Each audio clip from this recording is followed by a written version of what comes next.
Test series లో భారత్ ను clean sweep చేసిన సౌత్ ఆఫ్రికా రాంచీలోనూ అదరకొట్టింది. తొలి వన్డేలో గెలవకపోయినా అభిమానులకు కావాల్సినంత కిక్ ఇచ్చింది. అసలైన వన్డే ఫార్మాట్ మజాను అందించింది. నిజానికి ఇప్పుడు అన్ని జట్ల దృష్టి రాబోయే T20 world cup test championship మీదే ఉంది. వన్డే వరల్డ్ కప్ 2027లో జరగాల్సి ఉంది. మెగా ఈవెంట్ కు ఇంకా చాలా సమయమే ఉంది. అందుకే ఇప్పుడు అన్ని జట్లు ప్రయోగాలకు వన్డే సిరీస్ లను వేదికగా మార్చుకుంటున్నాయి. సౌత్ ఆఫ్రికా కూడా ఆ దిశగానే సాగుతోంది. పైగా వచ్చే వన్డే వరల్డ్ కప్ కు ఆతిథ్యం ఇస్తున్న దేశాల జాబితాలో సౌత్ ఆఫ్రికా కూడా ఉంది. ఇంతవరకు వరల్డ్ కప్ ను ముద్దాడని సఫారీ జట్టు వచ్చే ప్రతిష్టాత్మక ఈవెంట్ కోసం పక్కాగా ప్రిపేర్ అవడంపై దృష్టి పెట్టింది. రాంచీ వన్డేలో భారత్ పై తన ఆయుధాలను ప్రయోగించింది. రెగ్యులర్ కెప్టెన్ బౌమా లేకపోయినా పర్యాటక జట్టు ఆకట్టుకుంది. 350 పరుగుల టార్గెట్ చేజ్ లో నేచురల్ గేమ్ ఆడింది. టాప్ ఆర్డర్ విఫలమైన టెన్షన్ లేకుండా బ్యాటింగ్ చేసింది. 5వ ఓవర్ వరకే సౌత్ ఆఫ్రికా 11 పరుగులకు 3 వికెట్లు కోల్పోయింది. ఆ సమయంలో టార్గెట్ కు దగ్గరగా వస్తుందని ఊహించలేదు. సౌత్ ఆఫ్రికా పనైపోయినట్టే అని ఫ్యాన్స్ ఫిక్స్ అయ్యారు. కానీ సౌత్ ఆఫ్రికా బ్యాటర్స్ మాత్రం తమను తాము నమ్మారు. మాథ్యూ బ్రిడ్జ్కే క్రీజ్ లో సెటిల్ అయిపోయాడు. ఓ ఎండ్ లో పాతుకుపోయి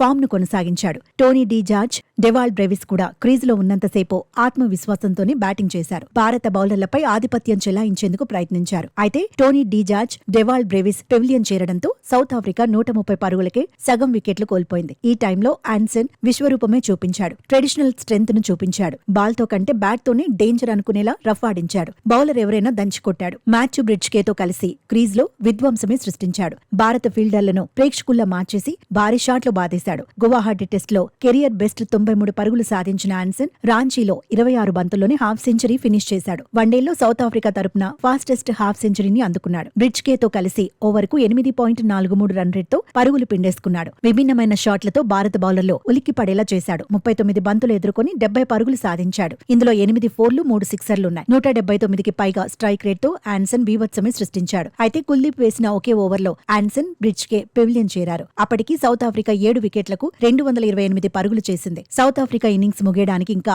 ఎంతో సమయం పట్టదని చర్చ జరిగిన సమయంలో బోష్ రెచ్చిపాడు. సహచరులతో కలిసి టార్గెట్ దిశగా సౌత్ ఆఫ్రికాను తీసుకెళ్లాడు. ఆఖరి ఓవర్లో 18 పరుగులు అవసరమైన సమయంలో తొలి బంతికి పరుగులేమీ రాలేదు. రెండో బంతికి బోష్ అవుట్ అయ్యాడు. దీంతో సౌత్ ఆఫ్రికా ఇన్నింగ్స్ ముగిసింది. 350 పరుగుల టార్గెట్ చేజ్లో మర్క్రమ్ సేన 332 పరుగుల దగ్గర ఆగిపోయింది. మరో 17 పరుగులు చేసి ఉంటే అద్భుత విజయం సఫారీల ఖాతాలో చేరేదే. మొత్తంగా సౌత్ ఆఫ్రికా ఆల్రౌండర్లు కలేజా చూపించారు. లోయర్ ఆర్డర్ స్ట్రెంత్ చూపించారు. వన్డేల్లోనూ సౌత్ ఆఫ్రికా సాధారణ జట్టేమీ కాదని ప్రూవ్ చేశారు. 350 రన్స్ కూడా సేఫ్ కాదనుకునేలా భయపెట్టేశారు. వన్డే వరల్డ్ కప్ కు ఇంకా సమయమున్న ప్రత్యర్థి జట్లకు హెచ్చరికలు పంపారు.